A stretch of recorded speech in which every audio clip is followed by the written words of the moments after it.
pessoal, estamos em mais um podcast do Pode Administrar. Meu nome é Marília, sou estudante do 7º período de administração.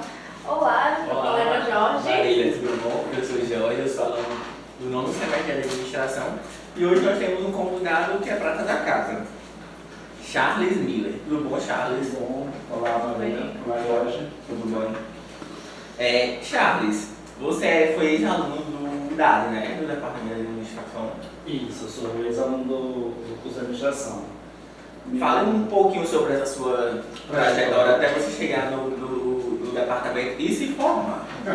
Minha trajetória é um pouquinho assim, é até um pouco confusa, diferente dos outros alunos. Eu fui, iniciei os estudos na administração em 2006.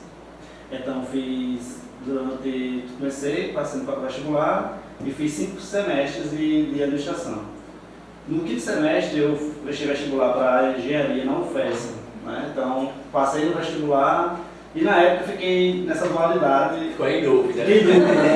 Terminar o curso e tal. Só que aí, assim, como eu era também egresso da escola técnica, eu sempre quis fazer engenharia, sempre prestei vestibular para engenharia. Que hoje é IF, né? Que é IF, isso. Você é do tempo então do Cefet. Exatamente, sou egresso do Cefet. Somos a primeira turma de ensino médio. Então, eu tranquei o curso, né, de administração e fui cursar CT na época lá na UFES. E aí quando eu fiz CT, migrei para engenharia de produção, até porque eu sempre tive eu gostei dessa área de gestão, é uma área que sempre me agradou muito. E aí o que acontece? Quando eu terminei engenharia de produção, eu fiz mestrado, né? Fiz especialização no mestrado. E aí quando eu estava finalizando o mestrado, eu senti a necessidade de voltar para o curso de administração. Tipo assim, não, eu preciso voltar, finalizar o curso. E aí prestei vestibular novamente, fiz Enem, ele era do SISU e tal, todo o processo. Então os amigos, se você vai voltar, eu preciso terminar, até porque... Aquela coisa inconclusa, né? Inconclusa, isso. E eu gosto dessa área de gestão, então faltavam algumas questões que eu precisava estudar. Sim. Então eu voltei para o curso, aí quando eu retornei, foi bem no início da pandemia, então foi assim, bem fora do comum. Então, na verdade, eu voltei em 2019 e em 2020 tive a pandemia. Sim. E aí, como acontece? Como eu também paguei muitas cadeiras na UFES, eu aproveitei muitas cadeiras aqui. Então, o curso ficou bem mais assim, tranquilo para mim. E aí eu concluí no início de 2021. Eu aproveitei a pandemia todinha, já era do professor Simone, e aí eu disse, professor, estou em casa sem fazer nada, vou fazer esse TCC. Vou fazer, aí fiz o TCC, fiz na área também de gestão, na parte de TI, como também sou técnico de TI da universidade, né? Seu curso no Cefet foi na área de quê? De TI, desenvolvimento de software. Isso, na área de desenvolvimento de software. Você trabalha no... Isso, exatamente. Na área de TI, né? Isso, da universidade. Então essa é assim, minha trajetória. E hoje, né, aproveitando a parte da administração, hoje eu faço doutorado na área de administração na UNP Natal. Então, você fez seu mestrado em quê? Qual tema? Em computação. Meus temas sempre foram na área de estatística e pesquisa operacional, né, que é a parte mais lógica. É o terror do 10º semestre, dizem. Exatamente. Então, assim, eu sempre gostei. Na UFES, eu fiz na parte de análise e previsão de demanda, que é a parte mais estatística. Quando fui na parte de engenharia de produção, eu fui na parte de modelagem por critério de apoio à decisão, que é um PO mais avançado. Sim. E quando vim para a universidade, para a UERN, eu também fiz na mestrado a parte de PO.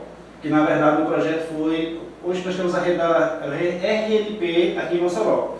Então a ideia era traçar o melhor caminho dentro da cidade de Mossoró para a rede da RNP. Sim. Então foi esse o nosso algoritmo resolver esse problema.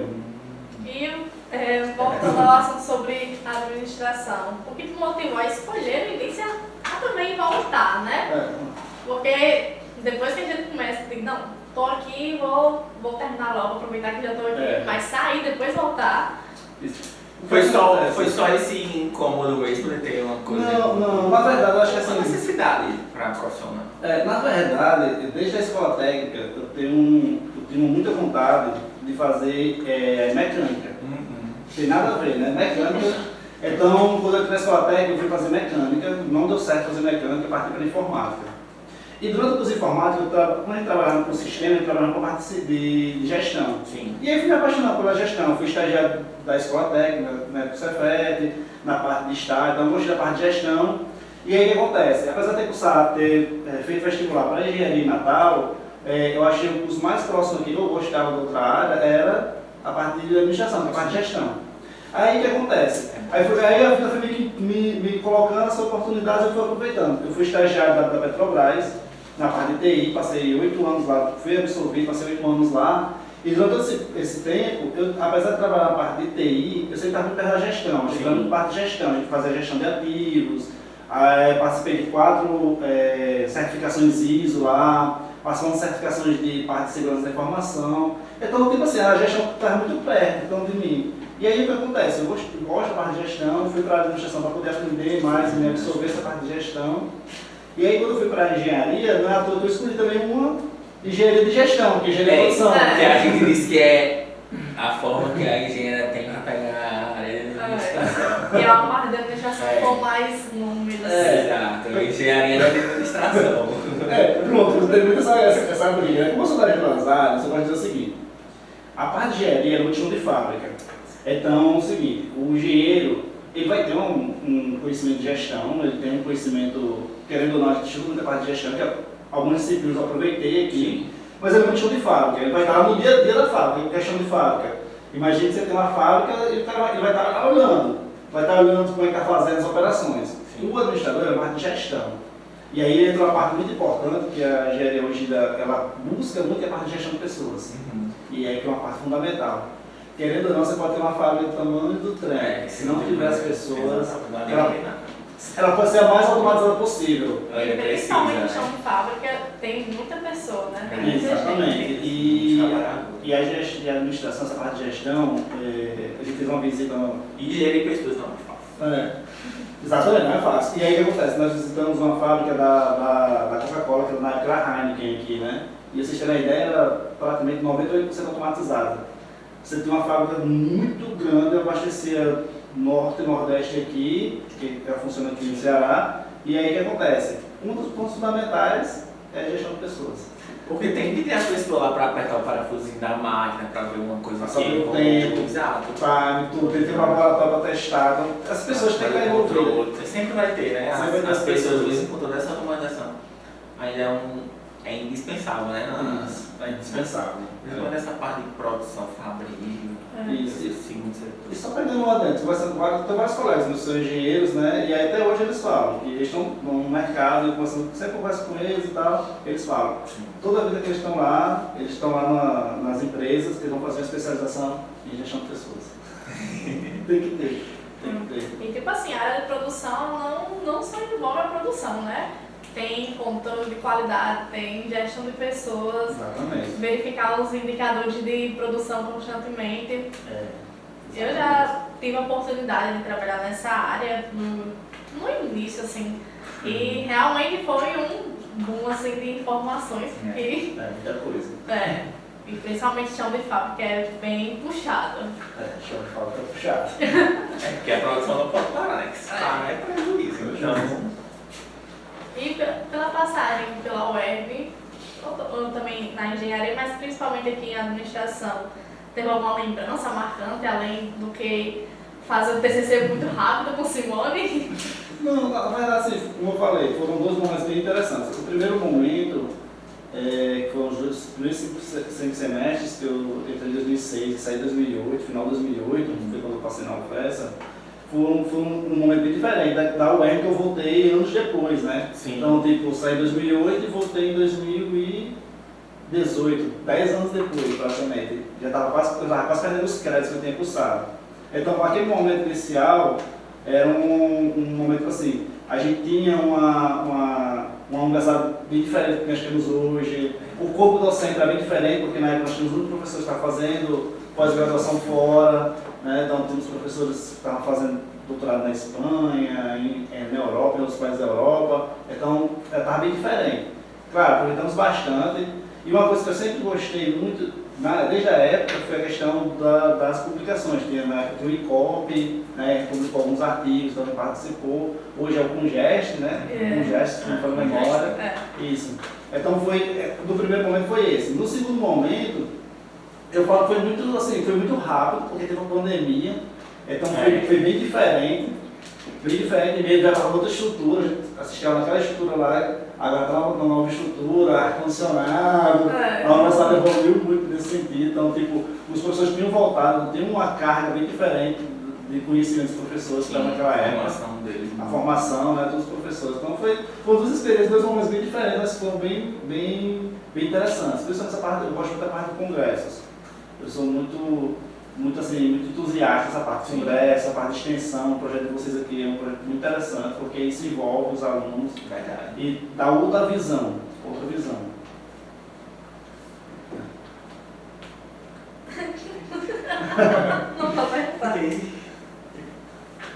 Tá boa agora, Jorge. Atualmente, Charles, como é que você está no trabalho? Sua atuação também está na UERN, não é isso? Isso. Quando eu estava finalizando o curso de CIT, eu fui aprovado no curso da UERN, né? Na época, o curso técnico da UERN. Foi em 2010? 2011. Sim. Não, era 2010. Que foi o primeiro concurso. O primeiro concurso, exatamente. Que agora em 2016 faz 15 anos. 2026, né? Faz 15 anos. Então, o que acontece? Eu estava terminando CIT, aí fui aprovado no concurso, assumi em 2011. Então, eu tive muita sorte na minha vida, porque eu saí da escola técnica, eu era estagiário, finalizei o ensino médio, aí eu estava só no curso técnico, aí fiz o curso técnico, então passei no vestibular, primeiro vestibular, aí fui trabalhar na base, da Petrobras como estagiário. Logo em seguida fui absolvido, e aí passei 8 anos lá, 8 anos e poucos meses. Quando eu estava finalizando meu contrato, eu fui chamado da UERN, então eu não tive férias. E aí eu entrei como técnico, né, aqui. E aí o que acontece? Durante todo esse tempo, a gente vem passando por muitas modificações na universidade. Sim. E aí, graças às minhas formações também, hoje eu estou como gestor na parte de TI. Hoje eu sou diretor da parte de sistemas. E a gente tem toda assim, nossa equipe, todo o trabalho hoje de implantar e manter o sistema. Hoje o que impacta diretamente vocês, que é auxiliar a graduação. Sim. Então hoje eu estou nessa parte, na parte de gestão, lá com a equipe, justamente trabalhando nessa parte de implantação e manutenção do sistema. E como foi a implementação do cigarro? Porque eu lembro da transformação da plataforma íntegra para o cigarro. Como foi a experiência? Porque foi uma grande mudança. Isso, foi um trabalho muito árduo, principalmente de equipe, porque o que acontece? A gente sempre fala que a implantação do cigarro e do SIG como um todo, para a universidade, ela dá um empoderamento muito grande para as pontas e uma mudança muito grande de cultura e paradigmas. Por quê? Você tem toda uma sistemática de trabalho que ela vai ser mudada através da implantação de um novo sistema. Nós começamos a implantação em meados de 2022, né?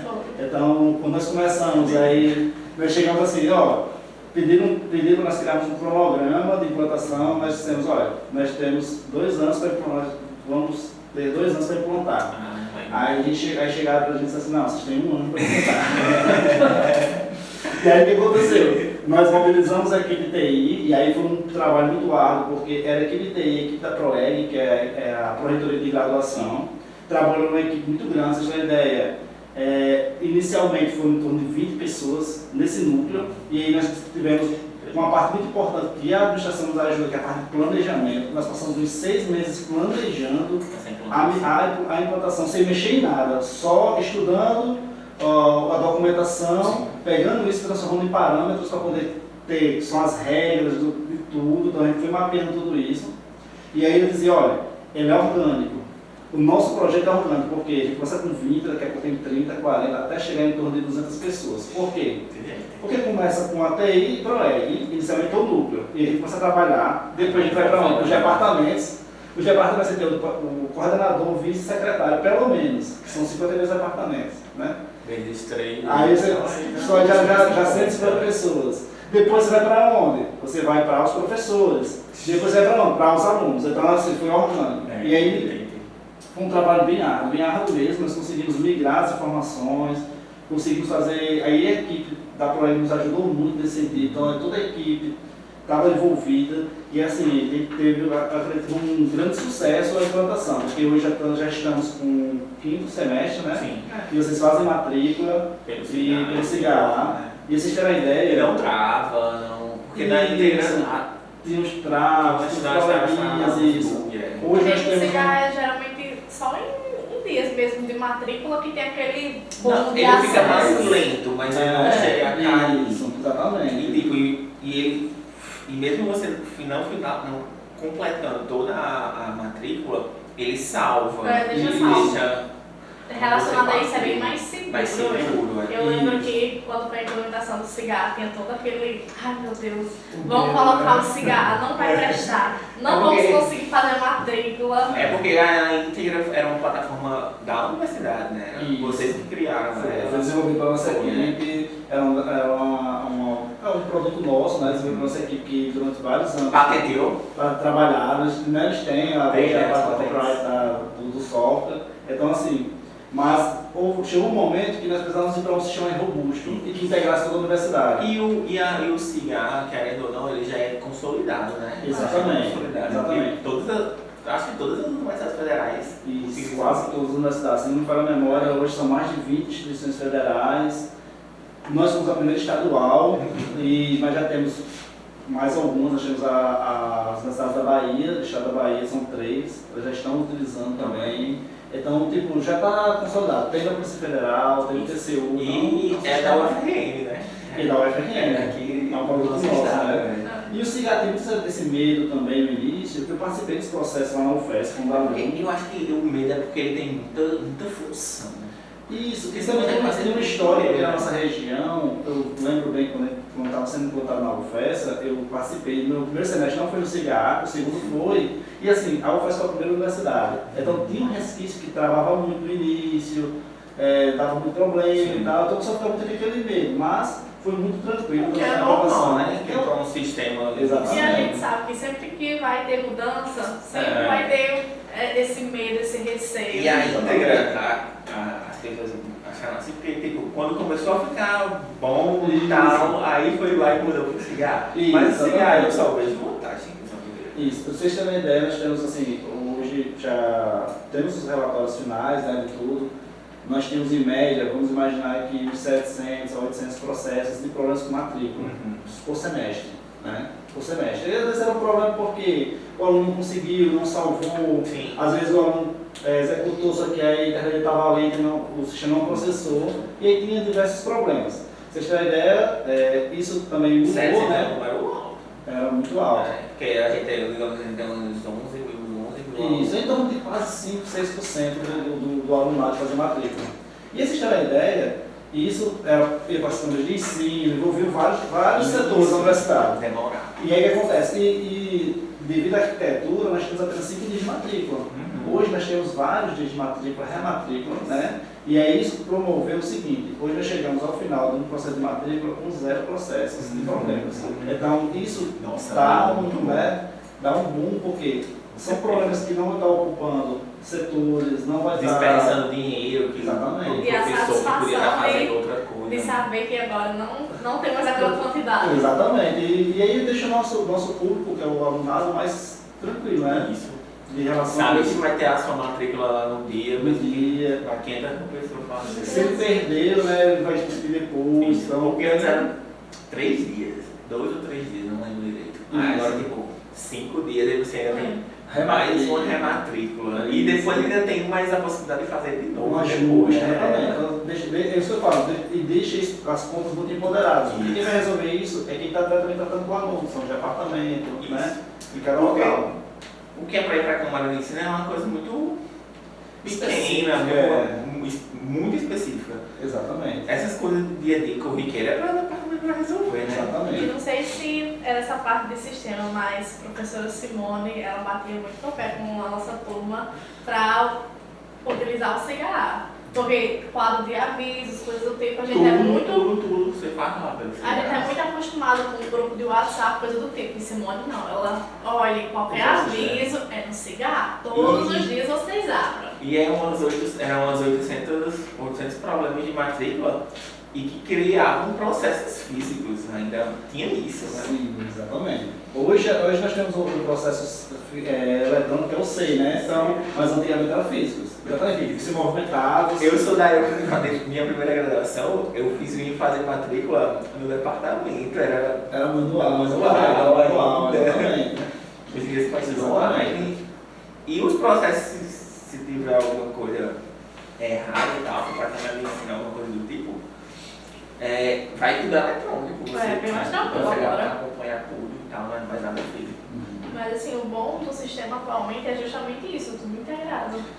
E a segurança, né? Porque quando você digitaliza sistemas, você cria sistemas, você tem a segurança que foi ele que fez, que foi um aluno que entrou tal hora, que foi o servidor tal que assinou lá o documento, né? Isso, o sistema tudo rastreado, né? Todo conectado, então tudo que é feito no sistema é possível ser identificado quem fez, onde fez, como fez. Você consegue tirar todas as informações. Todos os relatórios são feitos, são possíveis de serem rastreados. A UFRN já deixou toda a arquitetura pronta para isso, inclusive.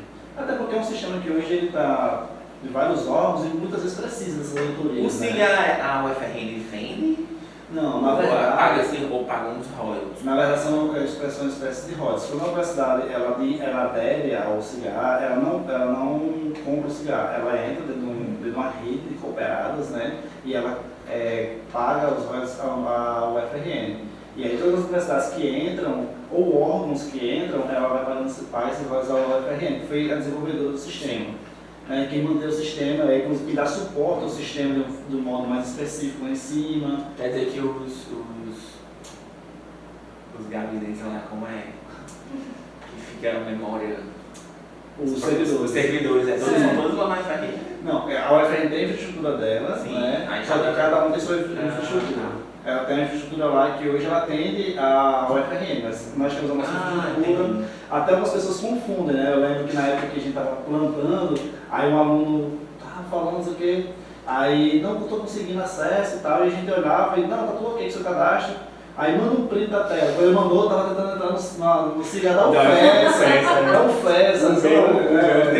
O cigarro da UFRN, aí ainda aparece lá o link, né? Tal, mas são bancos de dados diferentes, são servidores diferentes. O sistema é o mesmo, são diferentes, entendeu? Não são integrados.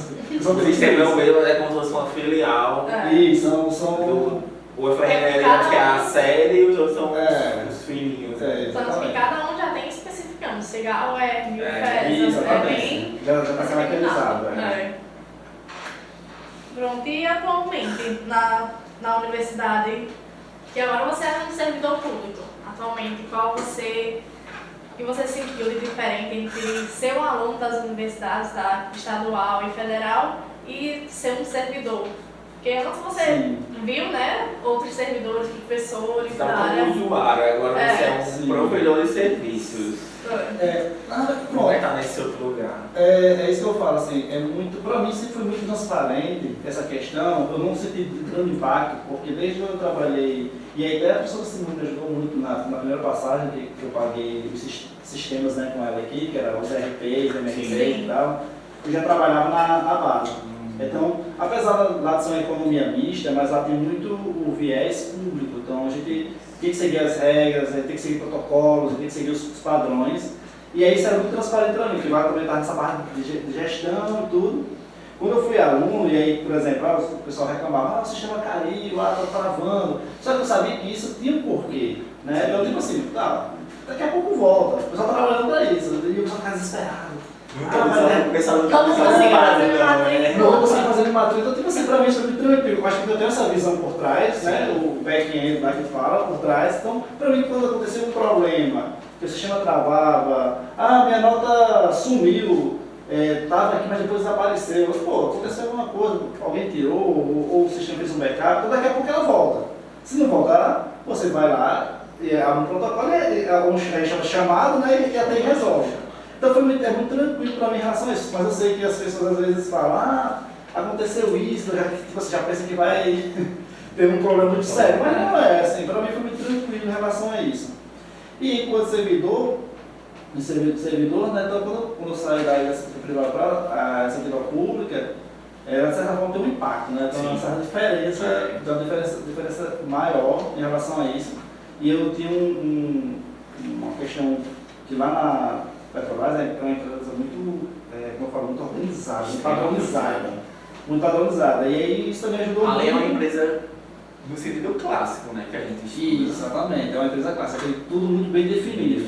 E aí quando a gente vai para a esfera pública, né, a gente acaba entendendo que assim, a gente precisa ainda evoluiu muito nesse sentido. A gente evoluiu muito nesses últimos anos. Sim, profissionalizou bastante. Impressionante, como serviço público brasileiro, tipo, não só aqui da universidade, mas o serviço público brasileiro. Isso, exatamente. De outros órgãos, instituições, profissionalizou consideravelmente. Exatamente. Eu tive uma experiência que a professora comentou, né? Eu fui secretário de administração numa cidade próxima aqui, e aí, tipo, eu também senti esse impacto muito grande, quanto precisava profissionalizar.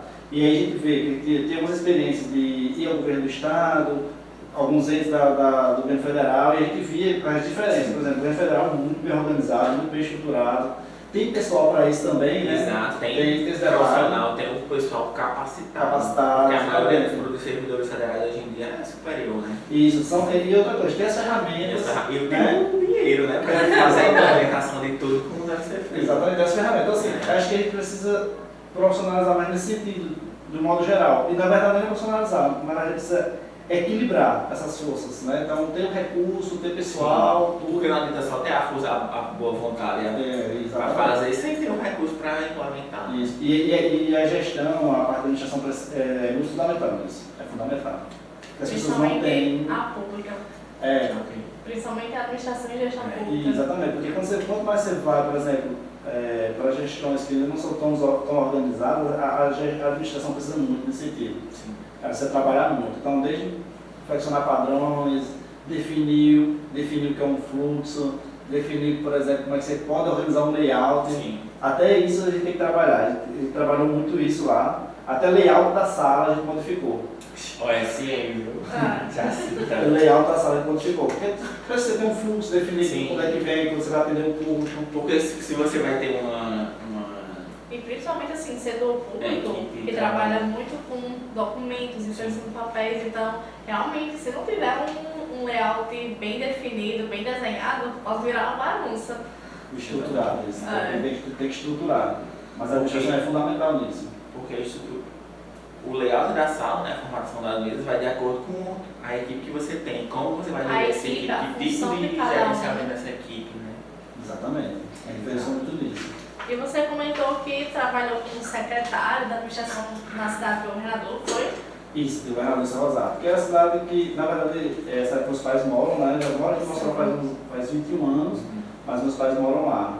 Então, eu fui convidado pelo prefeito na época, passei quase 2 anos lá como secretário de administração. Sim. Foi uma experiência muito boa mesmo. Mas, assim, trabalhou bastante nesse sentido. Ele trabalhou bastante, a gente conseguiu fazer, assim, organizou muita coisa, a gente conseguiu dar uma dinâmica diferente à secretaria, principalmente porque a gente trabalha com a gestão de pessoas lá, né? A gente voltava a gestão de pessoas. Então a gente tinha toda a parte de folha, de capacitação, toda a parte de atendimento aos servidores, requerimentos, tudo é feito por lá. A parte de licitação também, né, na administração? Como? A parte de licitação? Pronto, tem um setor só de licitação. Era ligada tanto a parte financeira como a parte de administração. Sim. Mas era outro setor. Sim. Aí ficou muito com a parte de administração, na parte de requerimentos de servidores, os atos administrativos eram todos controlados pela administração, então a gente também trabalhou muito isso, publicizar os atos, criar processos administrativos que não eram uma prática lá. Fazer de qualquer jeito. Não era uma prática, a gente chegou, não tinha processo, então a gente foi também definir alguns fluxos, por exemplo, desde fluxo simples. Estou requerendo a licença. Então existe um fluxo, estou requerendo a licença, tem um primeiro passo, segundo, terceiro, quarto. E aí foi bem importante, porque nós tivemos um apoio da equipe muito interessante. E aí, por exemplo, a gente organizou, né, criou os fluxos, criou os documentos padrões. Então a gente deu uma dinâmica bem interessante. Ficou bem profissionalização, né? Deu uma profissionalização, isso. Deu um ar assim, mais organizado. Sim. E assim, os dois são, tanto aqui na UERN como pela cidade do governador, são serviço público, mas ao mesmo tempo são áreas totalmente diferentes. Totalmente diferentes, exatamente. Hoje, por exemplo, lá a gente trabalha com gestão de pessoas. A gente não trabalha com sistemas, os sistemas é uma necessidade nossa, mas a gente não conseguiu implantar. A gente queria muito trabalhar com as cidades lá. Tinham outras prioridades. Só que aí a gente sabe, né? O dia a dia pagando fogo e não deu para a gente avançar. Até porque muitas vezes os municípios carecem de infraestrutura de TI. Então, por exemplo, para a gente montar um sistema desse lá, a gente precisaria ter uma infraestrutura de TI, servidores, pessoal capacitado que não tinha, tem que arrumar pessoal. Por isso que o governo do estado, na implantação do SEI, nas prefeituras, eles vão entrar com a parte de TI. Inclusive, uma das coisas que a gente pensou lá para implantar o SEI, só que a empresaria disse, a gente não tinha como ter uma infraestrutura. E querendo ou não, a infraestrutura é cara. Então você tem que ter, além dos equipamentos, tem que ter pessoal capacitado para mexer, sim, que vai ficar por trás. Porque não é só implantar, né? Não é só implantar, isso. Aqui na universidade, por exemplo, eu estou na parte de gestão de sistemas e a gente sofre muito com isso. Na pandemia, desde 2018 até 2024, mais ou menos, perdemos quase 5 analistas. Com mão de obra capacitada, especializada, porque o mercado está aquecido, o pessoal vai embora. E vai embora para onde? Para o setor privado. Nós tivemos analistas, a analista chegou para mim, não, estou indo embora, vou trabalhar para uma empresa de Singapura, vou embora no próximo mês. Vai ganhar em dólar ainda mais, aí tem o que discutir. Tem o que oferecer. Exatamente, e isso não é relação da UERN, assim, do Brasil, isso, com os seus colegas de outros lugares. Na verdade, isso do Brasil, do mundo inteiro. Do mundo inteiro, exatamente. Mas o Brasil ainda tem uma coisa pior, que é que os nossos desenvolvedores, o pessoal ligado à área de TI, vão para outros países, Alemanha, Estados Unidos, Canadá, vão migram. Sendo que tem muitas coisas que dá para desenvolver aqui, né? Inclusive, dá para ver uma grande alta, principalmente no curso agora de ciência da computação, tanto aqui na UERN quanto na UFESA, está bastante em alta. A parte de TI está muito em alta, essa parte de desenvolvimento, assim, a IA, os sistemas, tem uma necessidade. Para vocês terem ideia, a universidade hoje praticamente tudo funciona através de sistemas. Se vocês terem ideia, por exemplo, o SEI, o Jorge está trabalhando, o Jorge está trabalhando com o SEI há alguns anos atrás, até anos atrás, o SEI trabalha tudo em papel, processos físicos. Hoje é quase zero. Nossa, zero. E eu passei, eu fiz um estágio no ICMBio. E lá, na época que eu estava, foi antes da pandemia, 18 a 2020, eu fiquei lá 2 anos. Aí eu cheguei mesmo no finalzinho deles passarem do papel para o digital. Então eu tinha uma digitalização de papel, alguns processos e tal, mas já estava tipo 95% de todos os processos online, tudo eu sei. Então, nossa, lá eu não imprimia as coisas, só quando ia para audiência na Justiça Federal e tal, ele queria, até para o analista ver o que ia falar e tal. Mas nossa, economia de papel, de recursos. Porque lá a gerência é em Cabedelo. Então, você ia com aquelas pastas de documento, com aquele elásticozinho que prendia tudo. Aí ia para Cabedelo, na Paraíba, aí da Paraíba ia para Brasília. Então, olha aí, um monte de papel. Viajando, né? Viajando. E a demora também, né? A demora, a insegurança, né? O risco, exatamente. Então, a universidade avançou muito. Hoje é tudo sistemas, a gente, inclusive hoje, pela manhã, estamos apresentando para os nossos servidores os nossos sistemas hoje que são integrados, né? Então, tipo, praticamente tudo hoje depende da parte de sistemas. Praticamente tudo. E o investimento da universidade na parte de suporte mesmo, estrutura física, suporte, sim, equipamentos? A gente até falou sobre isso hoje. A autonomia financeira ajudou muito a universidade nesse sentido. Então, tem havido um investimento muito grande. Nós temos aqui recentemente um Firewall que ele controla toda a parte de segurança da universidade. Tem vários servidores que foram comprados, tem os que estão chegando para a nossa infraestrutura. Então, a nossa infraestrutura praticamente modernizou 100%. Né? E um passo importante é que praticamente todas as nossas máquinas se tornam virtuais, que é um passo extremamente importante. Porque antes nós tínhamos máquinas físicas. Sim. E máquinas físicas vão ficando cada vez mais obsoletas. E aí nós estamos migrando para o sistema de virtualização, né? Que é um sistema totalmente mais moderno. Nós temos praticamente hoje 60%, 70% das nossas servidores são virtualizados. E estamos já pensando na virtualização, que a gente chama virtualmente, são arquivos virtuais. E aí o próximo passo é justamente esse. Nós fomos no mês passado para Fortaleza para um evento da Dell. Sim. E nessa equipe foi convidada, justamente assistir lá a palestra e ver as tecnologias que a gente migrar para onde? Para a nuvem. A ideia é que no futuro a gente também tenha servidores virtuais, mas também servidores em nuvem. Que aí dá uma maior segurança, né, para nós, por exemplo. Se houver um incêndio, nós não vamos perder nada, está tudo na nuvem. Então, está tudo resguardado. Então, a ideia é que no futuro tenha esses sistemas híbridos, tanto virtuais como em nuvem. Sim. E aí tem uma dupla segurança, né? Uma dupla segurança, exatamente. Que tipo, imagina perder um banco de dados com os alunos. Né? Meu Deus. Um prejuízo. Pois Nossa. Mas assim, várias questões de backup, de segurança, são feitos a cada meia-noite, tem toda uma questão de redundância. Hoje eu falou agora de projetos assim futuro e na área assim, de inovação, principalmente aqui para a universidade, o que você pretende trazer, o que a equipe busca constantemente, né? É uma novidade. Hoje nosso maior desafio dentro da universidade é finalizar a implantação do SIG, né? Por quê? Nós avançamos muito no SIG-A, então os módulos do SIG-A já estão bem consolidados, bem implantados. Nós estamos num processo agora de atualização do SIG, né? E aí quando nós terminarmos essa atualização, inclusive o feriado, agora vamos trabalhar, né? Os feriados, estamos abrindo os feriados, a TI faz muito isso, trabalha nos feriados, porque ninguém está trabalhando, a gente consegue parar e fazer isso para a gente atualizar. Então a gente quer até o final do ano atualizar todo o sistema e implantar os outros módulos. Por que os outros sistemas? Por que implantar os outros sistemas? Porque isso vai abranger tanto a parte de administração, que é a parte CIPAC, aí entra licitação, contratos, entra a parte também de auditorias, certo? E entra também o SIG-RH, que é a parte de gestão de pessoas. E essa parte de gestão de pessoas sendo feita mais na íntegra, né? Hoje é tudo na íntegra, isso que é o nosso antigo sistema. Então, o que acontece? Desde solicitação de férias, questão de progressão funcional, questão de licenças, tudo essa parte de gestão de pessoas vai ser feita lá. Por que isso? Porque se a gente conseguir finalizar todos os módulos, toda a universidade vai estar integrada. Então, a universidade vai estar integrada assim, de quê?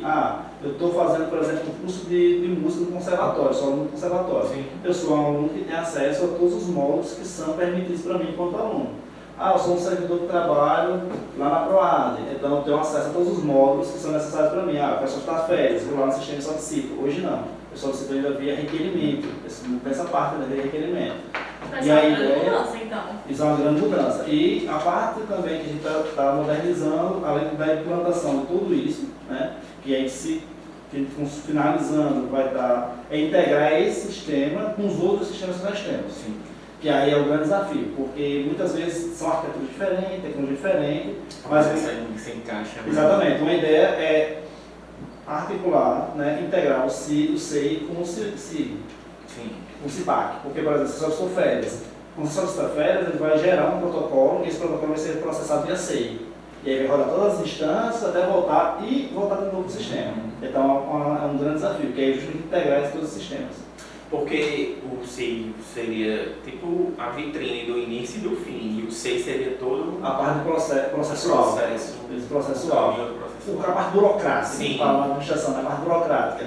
Vai para o chefe liberar, o chefe liberou. Precisa daquela assinatura de todos. Isso, a assinaturazinha do chefe imediato, que é tudo eletrônico hoje, né?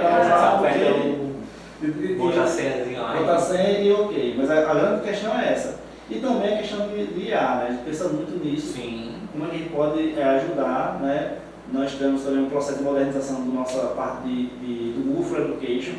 Nós estamos com um processo já encaminhado de pensar em aumentar licenças, inclusive entrando no Google for Education, a parte de IA, a parte de inteligência artificial. E aí a parte de IA, desde, por exemplo, você está redigindo um memorando lá no Google for Education, já vai ajudando com o texto. O aluno está redigindo um e-mail e ele já vai ajudando com o texto, dando sugestões. Sim. Então, seria muito essa parte. Mas assim, ainda está na parte ainda de gente conversando, vendo como é que funciona. Inicial. Mas ainda no planejamento, né? Mas o nosso foco mesmo é o SIG. Hoje a gente quer muito atualizá-lo e finalizar as implementações. A consolidação do SIG, né? Isso, só que vai com os outros sistemas, CIPAC e SIG-RH. O SIG-A já está meio que, né, todo mundo está meio que familiarizado. Porque o SIG-A, gente, ele é formado por módulos. Aí você tem o SIG-A, que é o de acadêmico, você tem o SIG-Pro, que é de projetos, parte de projetos. Você tem o SIG-RH, SIG-eleições, SIG-extensão, tem vários módulos. Tem vários módulos. E acho que assim, o foco principal foi primeiro no SIG-A por conta dos alunos, né? Exatamente. De acessos. E você integra hoje a gestão na universidade, né? Exatamente. Na parte da STI. A administração da universidade, ela melhorou assim também, principalmente depois do primeiro concurso, né, em 2000, acho que foi um grande marco para a universidade na parte de servidor público, não dos professores, mas dos técnicos administrativos. Você vê essa diferença do seu tempo para hoje? É enorme, a diferença não. Assim, eu conheço a universidade como aluno, né, antes de 2010, então, como eu sempre trabalhei, estudei, então não tem aquela vivência de aluno. E eu gosto de assim, a vivência que vocês têm aqui hoje, está aqui à tarde, fazendo uma extensão, está visitando, está na monitoria, então eu sempre trabalhei, então era muito difícil. Então eu via aquele aluno padrão, vinha assistir a aula e ia embora, e eu não tenho essa vivência. Mas depois que eu entrei na universidade, que a gente vai conversando das experiências, foi o primeiro ano do concurso, né, foi em 2010, a universidade, depois tiveram outros, mas a diferença é enorme lá para cá. Então a parte de gestão melhorou muito, a universidade modernizou muito. Escreve bem profissional, né? Ótimos. Exatamente. Eu gosto de dizer assim, que a UFRJ já está numa prateleira que compete de igual para igual com qualquer outra universidade. Com as federais. Inclusive com as federais, né? Que hoje são assim, as vitrines dentro das universidades do país, né? Porque a gente diz que compete principalmente com as federais, também com as federais, porque é onde vem mais recurso, né? Exatamente. E assim, porque são as vitrines, né? Uma universidade do estado pobre, com pouco recurso, e conseguir fazer tudo Exatamente. isso. E no interior do Nordeste não tem não. Exatamente, nós estamos no interior, né? Então tem esse detalhe. Mas a universidade hoje já tem assim, um padrão de modernização muito grande. A gente olha para a universidade e vê suas ações, vê o que está acontecendo. E vocês terem a ideia, muitas vezes nós somos utilizados como exemplos de cases de sucesso.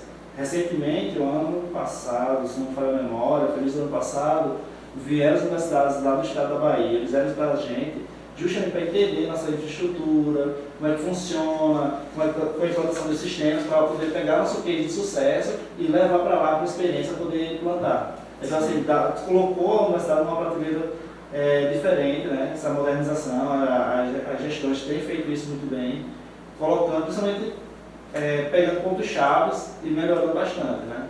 A gente vê isso na parte de infraestrutura da universidade, né? Quanto ela modificou. Eu entrei na universidade, eu conheci a universidade em 2006, né? Então vai fazer 20 anos já, né, que eu conheci a universidade. Então, tipo, só a infraestrutura já modificou bastante nesse período.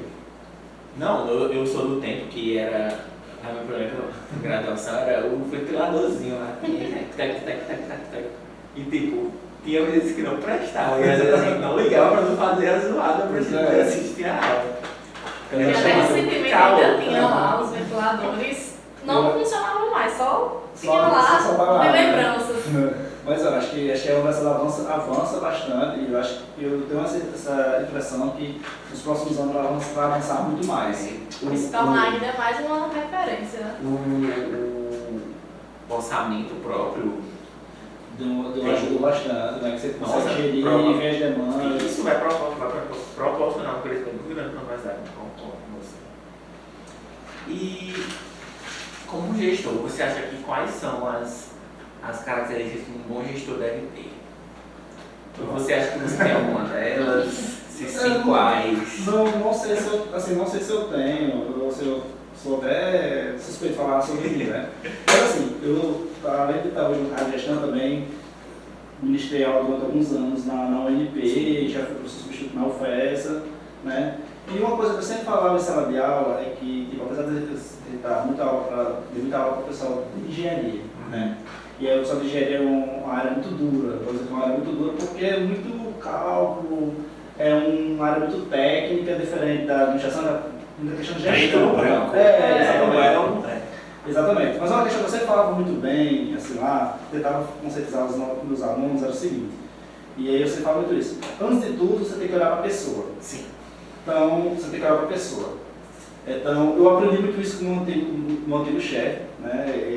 Ele era muito assim, ele falou assim, não, eu olho primeiro para a pessoa. Eu não quero saber que você é técnico, você precisa saber que você é Chaves. Depois disso, eu vou olhar para a sua parte técnica. Então, olha para a pessoa. E eu acho que uma parte importante é isso. É você olhar para a pessoa. Se você conseguir ler a pessoa, você conseguir entender ela, e você saber extrair o melhor dela, certo? Você vai conseguir ter uma boa equipe. Então, muitas vezes você está numa posição ali, né, uma posição, querendo uma posição de poder, mas também tem que saber porque você está numa posição, mas talvez você está posição de igual enquanto ser humano. Sim. E você tem que criar a pessoa enquanto ser humano. Então, se você tem uma pessoa ali que está passando por um momento difícil, que naquele momento não está conseguindo produzir o que você deseja, mas você tem que saber que naquele momento é um momento não que você está forçando ela a produzir, mas é acolhimento. Sim. Você acolhe e depois ela vai produzir e vai retornar muito mais. Tem uma frase que é bem conhecida, eu não lembro exatamente de qual autor mas domine todas as técnicas, conheça tudo, mas a tocar a alma humana, né? Exatamente. Seja outra alma humana. Exatamente. E eu sempre colocar uma questão minha das minhas disciplinas, né? Tipo PO, disciplinas de estoque, tudo. E eu colocar essa questão de desafio. Porque eu dizer o seguinte, ó, eu vou dar uma questão de desafio para vocês. Vocês vão melhorar o sistema, vocês vão melhorar o processo, vocês vão melhorar tudo, mas vocês não podem demitir a pessoa. Porque isso é parte fundamental, porque não adianta só querer melhoria, porque quando você está lá, muitas vezes está lá na indústria, apesar da minha experiência com a indústria não ser tão grande, né, eu fiz estágio, tudo, fiz visitas técnicas, mas o que acontece? Muitas pessoas olham para o custo. E acham que a mão de obra é um custo maior de tudo isso. Uma coisa que eu acho que eu não me adaptei a trabalhar em indústria, é porque lá é custo. Não importa se vai beneficiar ou não, você tem que diminuir o custo. Exatamente. E gestores também, assim, não é geral, né? Claro, não é uma regra geral, mas aparentemente aparece muito nas frases, ok. Primeira oportunidade, vou fazer o quê? Vou reduzir pessoal. Meu restaurante está funcionando, está fraco, vou fazer o quê? Vou demitir. Primeira coisa, né? Eu preciso melhorar aqui, eu automatizei, já não preciso mais desse funcionário. Não preciso mais funcionário. Mas é o seguinte, olha, a função fundamental sua é o quê? É melhorar, mas você não pode demitir. Até porque, se você for ver, vai contra o próprio princípio do livre empreendedorismo, que é o quê? Criar emprego, criar capital, gerar bens, serviços. Exatamente. E assim, é uma fundamental. Acho que essa parte de gestão, você tem que olhar sempre lá do lado do ser humano. Tem que olhar essa questão. Então é uma parte importante que eu coloco. E como está a implementação do SEI? Já implementou 100% na universidade? O SEI já está consolidado, né? Então o SEI, na verdade, ele é um projeto do governo do estado e a UERN é um dos entes, né? Que ela entra nos 200. Então o que acontece?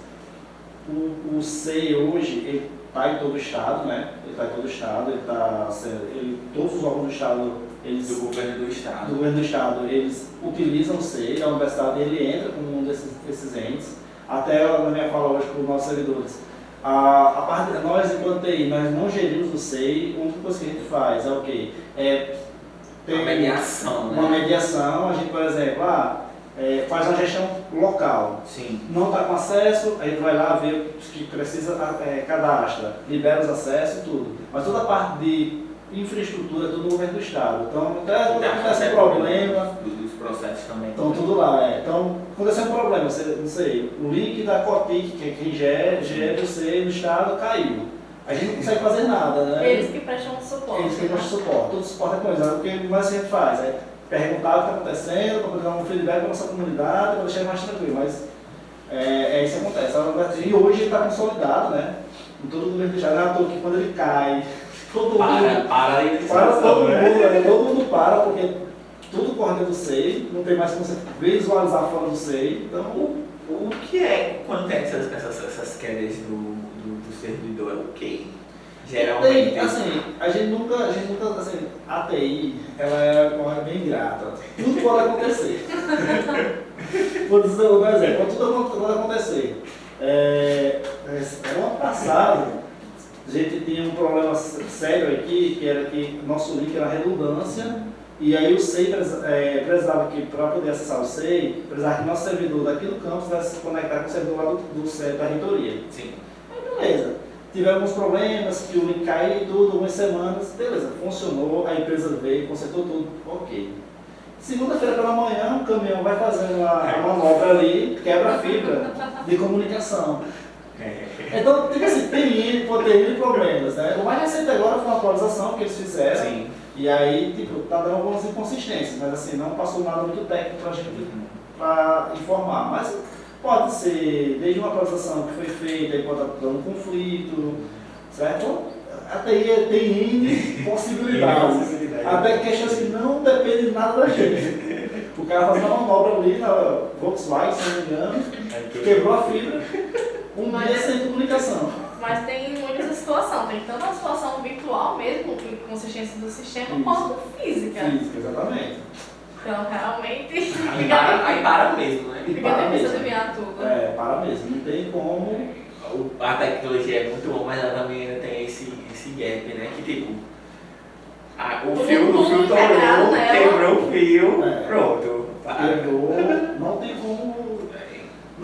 Até muitas vezes, mas você pode ter a redundância, poderia, mas aí você vai ter que ter outro caminho, um gasto talvez não compense, né? Um custo maior, entendeu? Até mesmo para quem trabalha, por exemplo, com a área de suporte técnico. Porque, falando aqui, eu trabalho com essa área de suporte técnico, tem várias situações.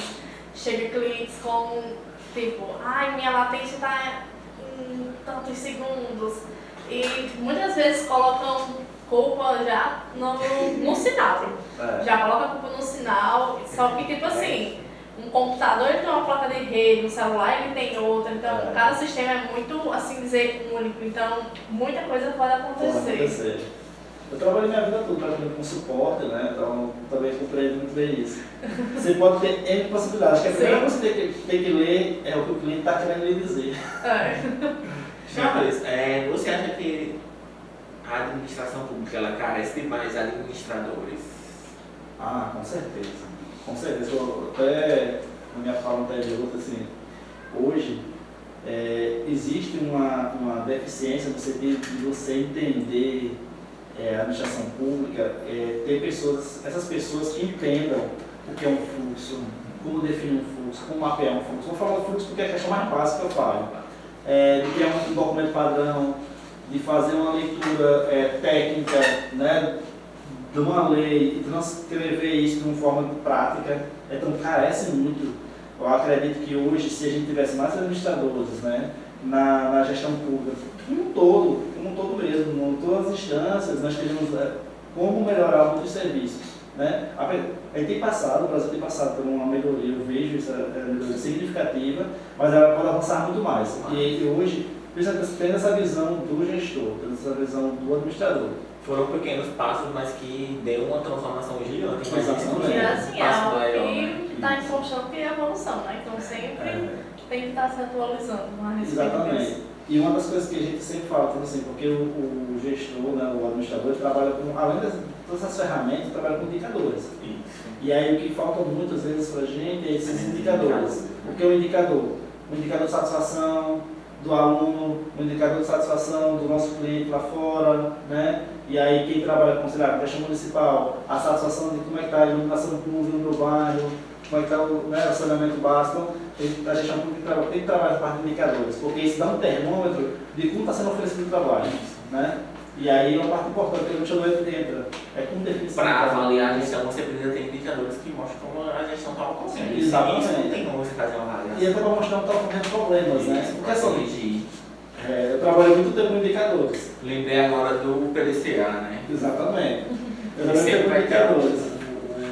O check. O check, exatamente. O que acontece? Naquele momento, o pessoal não gosta de trabalhar com indicadores. Eu já percebi isso, as pessoas não gostam. Por quê? Mede, né? Mede satisfação. Porque vai medir satisfação, medir serviço. Mas o indicador, ele é um ponto importante para entender o que está acontecendo no problema. Se aquele indicador não está bom, então existe um problema lá dentro. Então a gente pode usar ferramentas para usar o Chical, né? O Chical, o PDCA, né? Para ver o que está ocorrendo. Exatamente. O problema. E Charles, para a gente entrar na reta final, a gente sempre faz essa pergunta padrão no final, que é justamente um conselho ou uma indicação de algo que os alunos possam fazer, que eles se sintam assim, inspirados e aconselhados para quem deseja seguir nessa área pública também, ou até mesmo na área de TI, um conselho mesmo para os alunos. Eu gosto de dizer o seguinte, eu falei minha experiência, eu sempre trabalhei, estudei, então nunca tive essa experiência de viver muito na universidade, apesar de que eu sempre tentei aproveitar o máximo possível as oportunidades. Então, por exemplo, visita técnica, eu organizava meu horário, fazia hora extra para poder criar uma guia, fui muito visita técnica, participei dos projetos de extensão, porque eu não tenho muito tempo, mas projetos, por exemplo, de científicos, congressos. Então, se eu pudesse dar uma sugestão, não sei se é uma sugestão ou um conselho, mas vivam a universidade. Você olha, são 5 anos, 4 anos, passa muito rápido.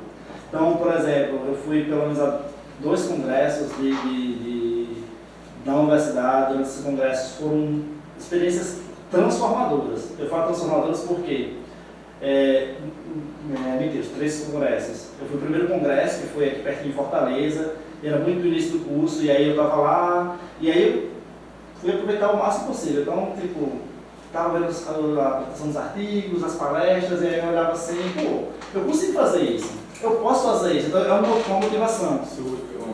Né? Eu estou motivação. E aí, a partir do próximo, eu fui desenvolver projetos científicos, desenvolver artigos científicos, porque o artigo científico, ele não trabalha só na sala de aula, ele trabalha fora da sala de aula, são experiências fora, né? Então isso é importante.